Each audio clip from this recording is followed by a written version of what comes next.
Welcome to the Nutrition Challenge. What's up, guys? Welcome to the October Nutrition Challenge coming at you. We're here to give you a little Nutrition 101 and kind of what the challenge is going to look like. We'll start, we already posted this, but our general guidelines, we're going to go on, we'll have kind of two basic levels to this. One, if you're not doing anything, we're looking at just a clean eating kind of challenge, and we'll kind of go over what those guidelines look like. The second level is for those of you who have already been doing something. If you've been counting your macronutrients, or if you've been on a plan like an RP plan in the past, we'll have you guys comment below on which level you're doing, or which version you're doing of the challenge, and we will try to pair you guys up accordingly to that. But here's kind of our guidelines. We'll start, we've got meat, veggies, nuts and seeds, fruit, starch, no sugar. So, Valerie, when we're talking about meat, what kind of meat do we want? All right, we want fairly lean meat, so we're thinking like 90-10. So if you do your chicken breast, that sort of stuff, all gonna be good. If you're doing your ground beef type stuff, try to do that 90-10 or less. As far as, we're gonna talk about portion size now? We'll talk about it in a second. Okay, well, we'll get to that. Yeah, so we understand you guys are like normal people who have like families and budgets. So yes, ideally, like if you can find grass-fed or free-range stuff, that is ideal, but we're not going to get too carried away with that. We just want to start with these basics. Veggies is where we're really going to settle in. This is what we really want. So your new BFF. Every time I hear meat and veggies, I think a lot of meat, little veggies. We're going to try to flip that around. We want a lot of veggies with a little bit of meat. So as far as vegetables are concerned, what are our best vegetables? So we want to be many colors as possible. So I know a lot of us are like, veggies, like my white potatoes. So think to yourself. Is macaroni and cheese a vegetable? It is not. It's not a vegetable. Sadly, okay. no. So less white veggies, more colorful veggies. So your good friends, dark leafy greens. If you can get some colors with those peppers. Basically, make your plate a rainbow.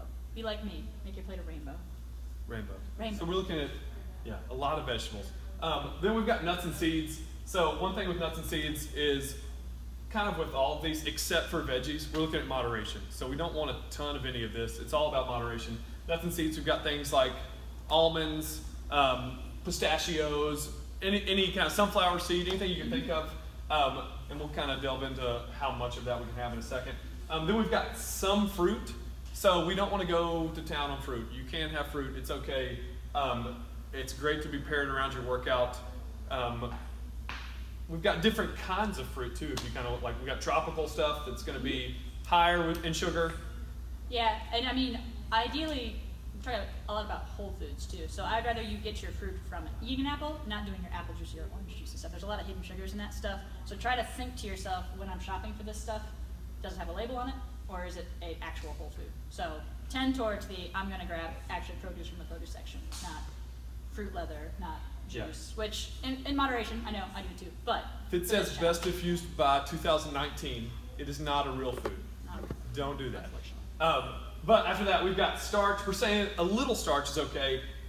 Best starches we're looking at are like brown rice, sweet potatoes, things like that. And those are okay, again, to be paired around your workout, which we'll talk about in a second.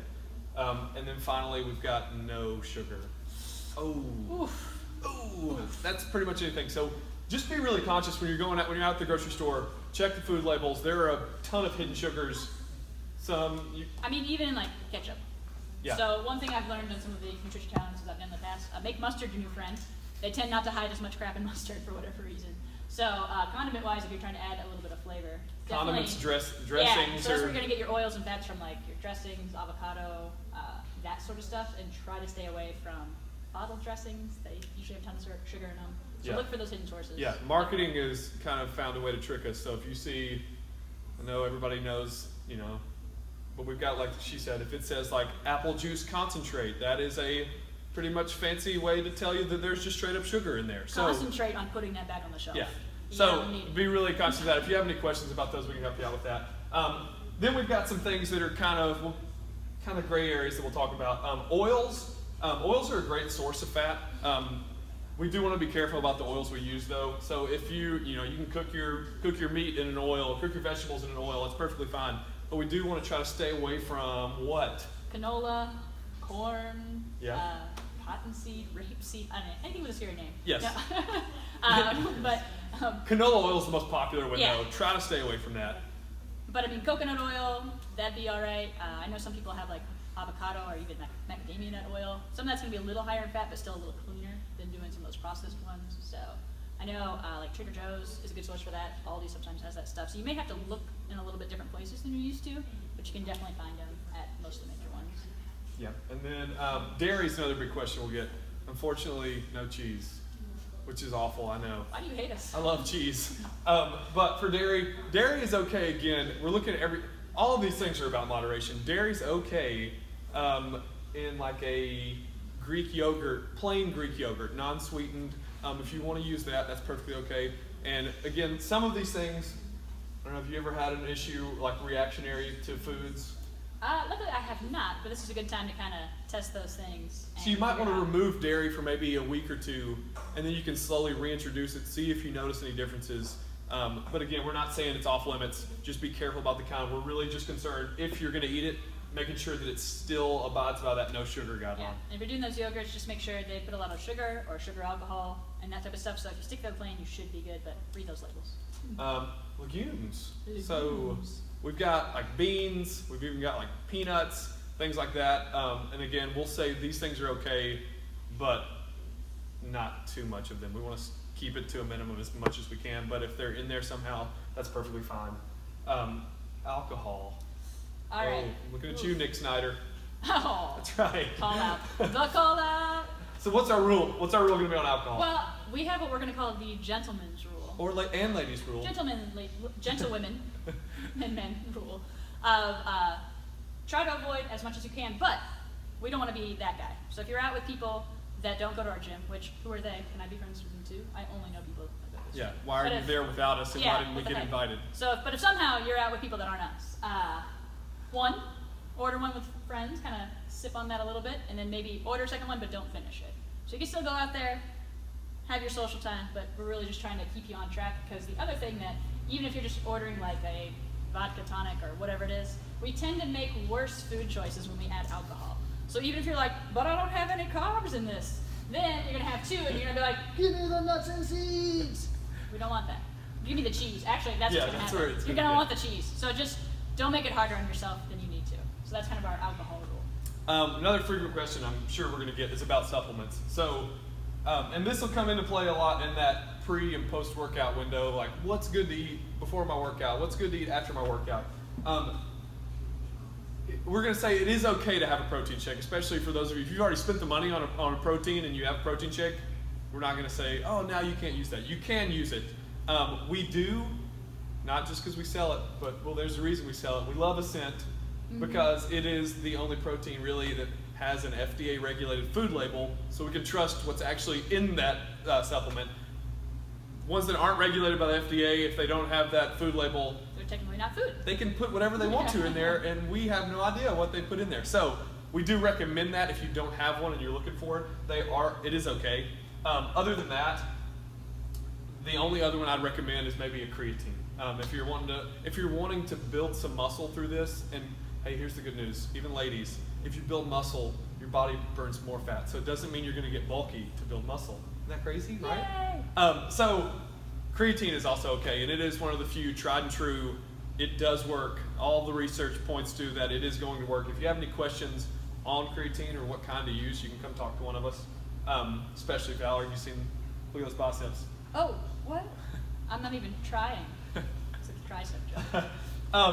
But we'll talk, for those of you that are doing macros, or if you aren't doing macros, we'll kind of break down what are macronutrients. What are macros? This is learning time with Val. Macro, it's like major. This is what's going to make up the most of your diet. So we got our three sources, carbohydrates. So in this kind of challenge, we're going to be wanting to get most of our carbs from those delicious multicolored veggies. Protein, that most people equate with the meat, so there's your meat. And then fat, that's where you're going to get from your nuts and seeds. We don't have it up there, but like the oils that you would use maybe as like a salad dressing or something like that. That's where you want to get that fat content from. Yeah, and we'll go ahead and talk about portion sizes too. She's kind of already hinted at it. Really, most of our plate needs to be comprised of vegetables. What do we say, 2/3? Yeah, about two-thirds, Two-thirds. as many different colors as you can of those veggies. If you've got meat, we're going to roughly say like the size of your palm, or you can make a fist. Anywhere, it can really be anywhere from 3 to 8 ounces. If you're a 270-pound man, it's okay if you get up to 8 ounces. You probably are going to need that. If you're a 110-pound lady, we're probably only looking at like 3 ounces that you need. But as far as just density here, we've got carbohydrates. I'm not even going to write this on there, but we're looking at, for every gram of carbohydrate, you've got 4 calories. Calorie, all a calorie is energy. So when you hear about restricting calories, all we're trying to do is kind of balance out how much energy we're expending to how much we're consuming. So 4 calories per carb, 4 calories per gram of protein, and then we've got 9 calories per gram of fat. So that's why when we say fats, we're thinking we're really limiting fat. So if you're having your nuts and seeds, we're looking at like a handful of almonds. Yeah, and like a flat. So it's not like the almonds are stacked on each other. They're like laying flat. Sad news, you'll get plenty of calories out of it, but you will probably get about 9 almonds maybe. Same thing, if you're having like a nut butter, which those are okay if you look and it doesn't have sugar in it, it's okay to have like an almond butter, but 1 serving size of almond butter or peanut butter is like 1 tablespoon. You have to 1, Yeah, depending on your size. So again, if you're on that smaller side, probably about that half. If you're like me and you like to eat like a half of the jar, sorry, that's going to be out for October. You can't do that. And not the whole time, but maybe that first week, try, like instead of just eyeballing, maybe measure it that first week for like the fat stuff. So like for your dressings and for your peanut butters, get out that tablespoon just so you kind of have an idea. It will shock you how little that is. Yeah. So. Yeah, exactly. So same thing.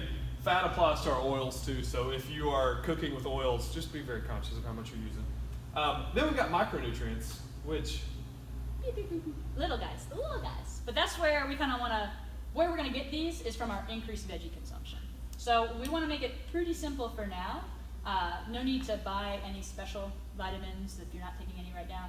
We want to be getting those from our veggies. So that's what's going to kind of push the needle, we're hoping, for you guys that haven't done it before. So next step here, what this looks like is we're hoping to use this group as not only a support system, but a kind of a way to bounce ideas off of each other. So if you have recipes, or if you have something, if you've looked up, you can search paleo on Pinterest and you're going to find a ton of different recipes. If you find something that you like, or if you fixed something in the past, share it on the Facebook page. Share it on the Facebook page so everybody can enjoy, and we'll kind of work together on that. But one of the biggest steps here, I think we've all experienced it, is prepare. Have that stuff ready in advance. So food prep containers, it cooled down a little bit, so this is a good time for crock pot type stuff. So I know some people out there have good crock pot meals, should definitely share those. Also, we'll give a quick plug, we do offer the Paleo Works here. Those are a great way to kind of get some ideas and get started, and then also you can save those containers and use it when you make your own meals that you're gonna box up and share. So That's genius. Over preparing, not a bad idea. That's true. I know when I'm hungry and left with a decision, I make a terrible decision every single time. I know we've got a lot of people that are on the road a lot, so if you can have those snacks packed by your side, you're going to be a lot more successful than like, Yeah. What do I do? So please take part in the Facebook group, share with whatever you're having success with, or maybe if you're having a hard time, let us know. We can help you. We are going to break you guys up into smaller groups with a coach as kind of your leader that's going to be like your accountability group or smaller accountability group. And if you have any questions about that, you can let us know. But again, we've got the 2 levels. We've got the clean eating if you're just starting, and then we've got our macro counters. Our challenge to our macro counters are don't just get your macros from anything. We want you guys to actually try to abide by these 2 and get your macros from these foods. We don't just want to get them from anything. So we're all trying to clean up. Let's get fitter. Let's get healthier. Let's get fitter, funner, and gooder. We love you guys.